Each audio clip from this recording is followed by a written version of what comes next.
klip, bu mahnı belə deyim, həyatla ölüm arasında qalan bir gəncdən bəhs edir və o gənci də mən canlandırıram.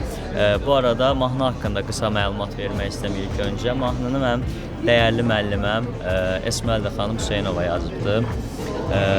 Mən onun əlində böyümüşəm, belə deyim. Mənim üzərimdə çox əməyi var müəlliməmin və müəllimlər bizim başımızı taşır. Çox sağ olun müəlliməm.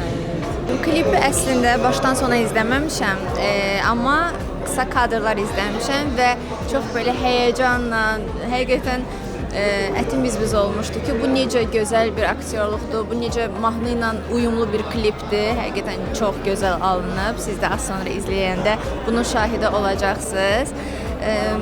Mərdan uğurları bol olsun. Həqiqətən mən çox sevinirəm. O çox çalışqan bir insandır. Dayanmadan, durmadan çalışır, yeni bir şeylər ərsəyə gətirir və şükür ki, hər biri də çox uğurludur. Bu da onun nə qədər istedadlı olduğunun göstəricisidir. İnşallah ki, daha gözəl işlərinin belə təqdimatlarına yığışaq. Evdə məsləhətləşirsinizmi? Əlbəttə, hər zaman. Mən də, o da həmçinin bir-birimizlə, işimizlə bağlı hər bir şey məsləhətləşirik. Olarmı nə vaxtsa bir klipində Mərdanın sizi görək? Maraqlı ideyadır əslində. Bilmək olmaz, qismət. Bəlkə də nə zamansa belə bir şey alındı.